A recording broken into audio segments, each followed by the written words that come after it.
Good evening. My name is Rolanda Grasty. We have the pleasure of interviewing a real combat veteran who have experienced complicated grief, and we will gain information through real life experience through interviewing our guest today. Please introduce yourself. Hi, my name is Terrence Grasty. I'm a retired Air Force veteran. I have done 7 tours in numerous locations: Iraq, Afghanistan, Kuwait, Jordan, Syria. I was recently medically retired 2 years ago due to I was clinically and medically diagnosed with PTSD, anxiety, depression, and also some physical injuries that I endured during my service. Well, Mr. Grasty, we want to acknowledge your service and we thank you for your years of service, and we want to just give that time to you today.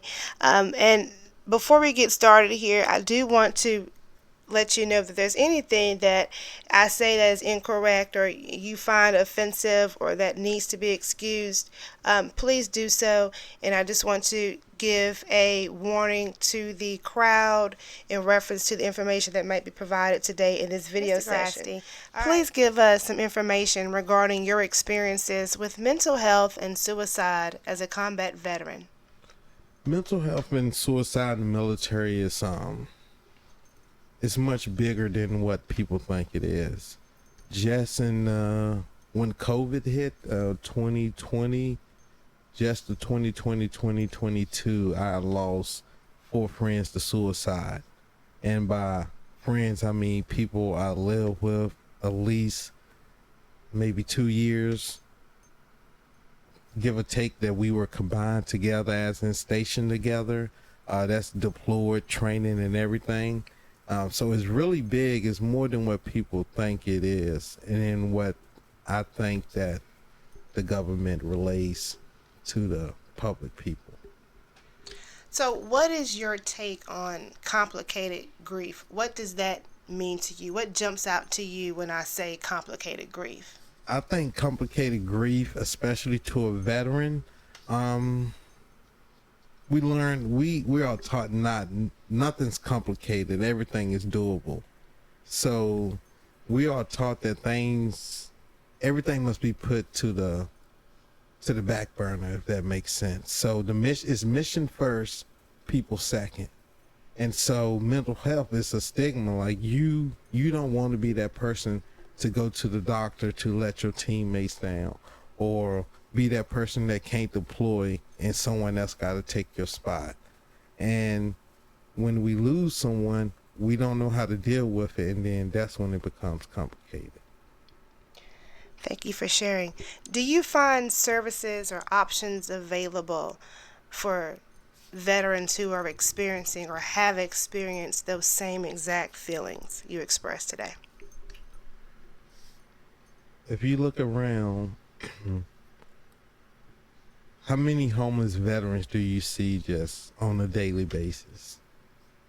And it is baffling that all this money and resources go to a lot of things, but not to someone who fought for their country.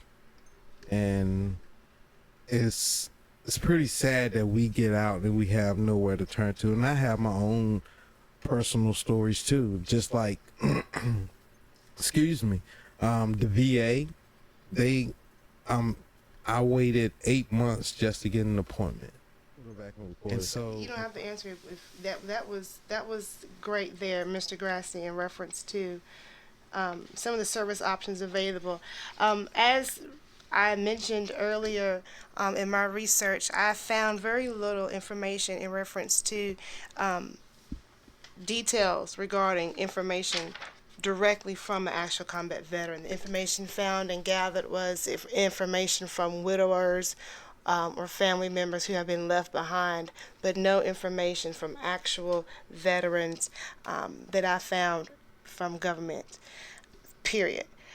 All right, so next in our conversation, Mr. Grassi, I do want to ask a few questions, and if you don't mind, just answering these questions with what first comes to mind. Okay? How do you accept the loss?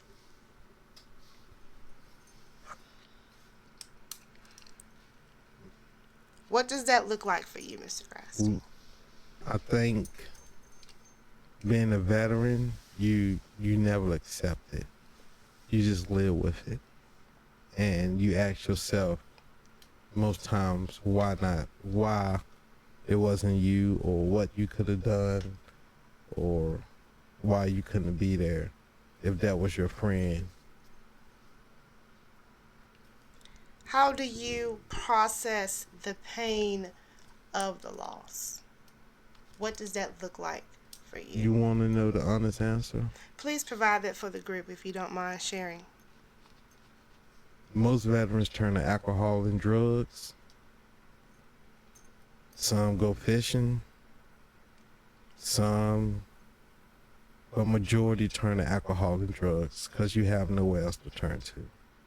So you're expressing that self medicating and avoiding actual mental health services is prevalent among veterans. Yes, and it's prevalent because when you're in the military and something happens to you and you're more valuable on the field, you would get pain meds rather than get help. How do you adjust to the current world without the deceased, your lost brother or sister in arms? How do you adjust to the world? What does that look like for you, Mr. Grasty? I just lost a good friend named Stu.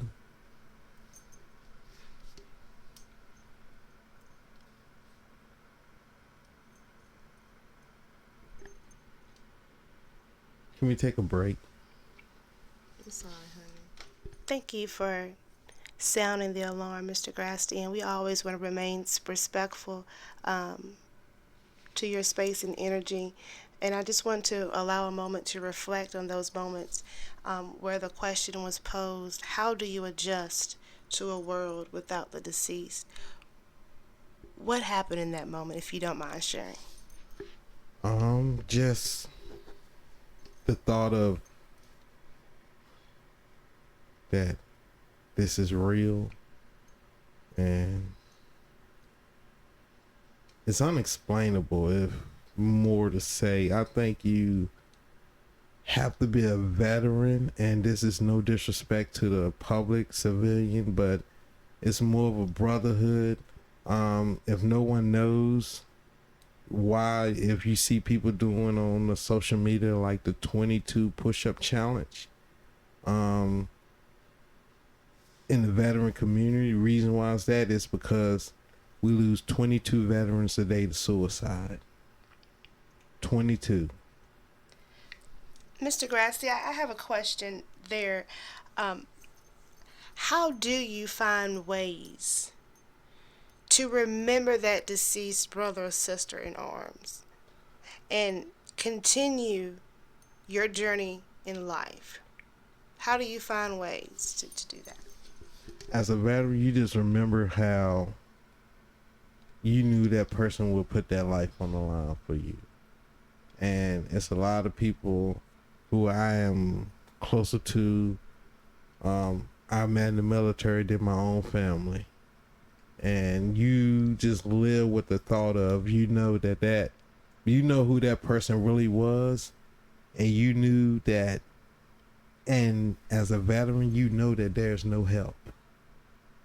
And I don't want to say this, but when a veteran commits suicide, that is their last hope.